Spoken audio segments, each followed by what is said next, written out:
wasn't me!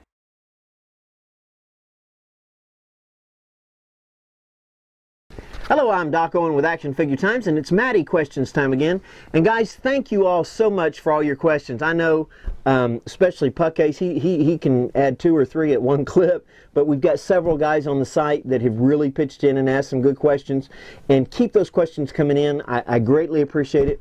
Now, there won't be any questions on January 1st or December 15th, but we'll pick back up. We'll start submitting them again on January 1st, so be thinking about what you want to ask. Now, I hope you don't mind. I don't always get them out on the day that they come in because I like to comment on them. I mean, in all seriousness, if you were just going to want to read answers to questions, you could go anywhere.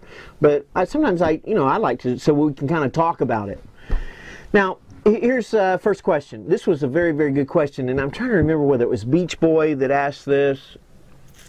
But this was actually, or I'm not positive. Whoever asked this question, forgive me for giving who it is, but you actually did a great job. It says, before the DCU line took off, before the S3 line got its name, there was Mattel's first entry into the Batman 6-inch figure line. A really cool Batman figure that came out with a working bat signal, was made but never really got distributed in the U.S. The figure had a Neal Adams look to it.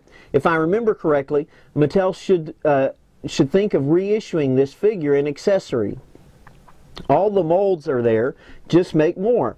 This would sell like crazy. Has anyone considered this? Does Mattel remember this figure? Now, if you haven't seen this figure, this was actually a very, very cool figure.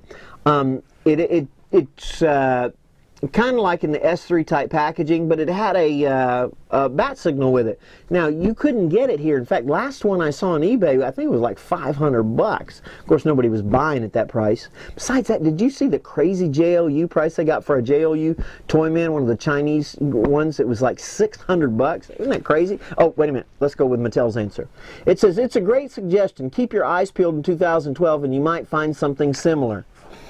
You know, with the Batman Legacy, this is what they need to do. Now, that's really what they need to do. Now, it says, what line will the 6-inch Superpowers Penguin showed at New York Comic Con be part of?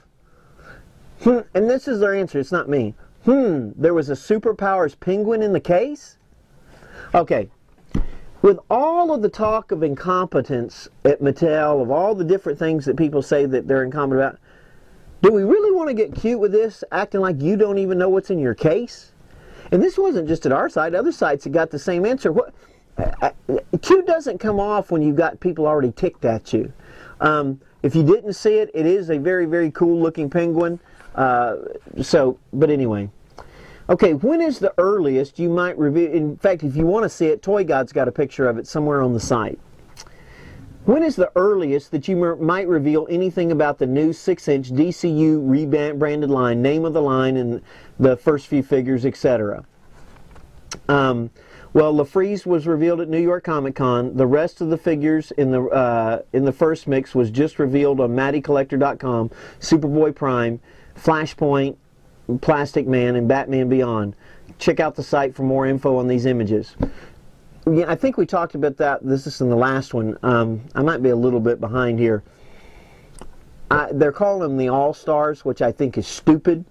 And no, I think I wrote something about this. Let me tell you something. They're calling it the All-Star line, and they do. They showed the Superboy Prime, Flashpoint. Now, the Superboy Prime had one of the worst sculpts I had ever seen. He had huge ears. But calling it All-Stars, listen, to me, when I hear DC Universe All-Stars, I think, okay, this is the junk you couldn't sell before, but you've repackaged. This is the stuff that if somebody missed it before, they can get it. But I don't think of anything original. So I really don't see why they didn't come up with something better. I mean, they should have at least had a name it contest and given away you a free, year of figures or something like that. Now, the Flashpoint Plastic Man, he was a cool figure in the book, but I don't really think he rates his figure. I kind of looked at these as, were these figures kind of like just fillers to get someplace? Batman Beyond, he's been out before, nothing new there. It's actually completely the same, so I don't really get that. Now, LaFreeze, he was probably my best pick of that whole run. But the other thing is you know, you don't have a DCU, you don't have a collecting connect, and so you only have what, 1, 2, 4 figures in the wave. So that ought to make it cheap. And since I already own the Batman Beyond, I've only got to buy 3. And even though I don't like the Superboy Prime face sculpt, I'll get it. But they really, I mean, if you're going to release figures like that, give them a good look.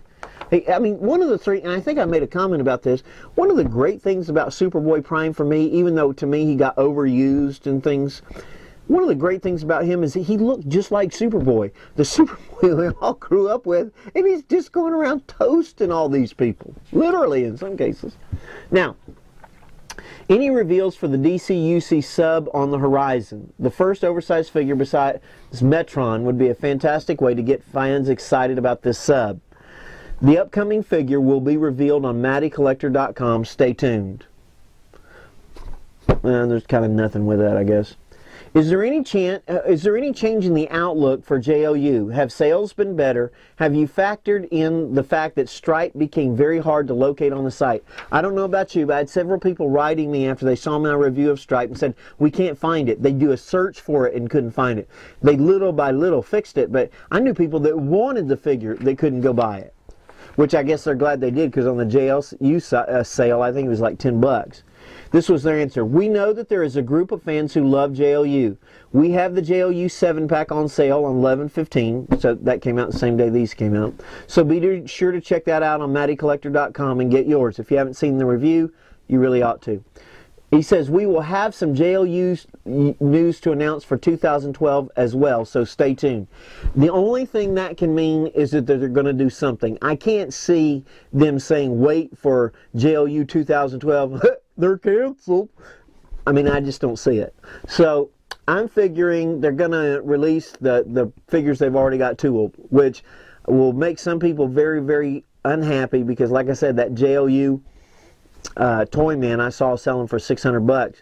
And to be honest with you, I was looking for one of the Chinese ones that they were sold because I've always liked that figure, but I'm not going to pay 600 bucks for it. Anyway, this is Doc Owen with Action Figure Times. Go to the website, shoot me an email, let me know some questions that you have for Mattel, and I'll submit them. We get 5 questions twice a month, so 10 questions total, and I'd love to put yours in the mix. We'll see you next time on Action Figure Times.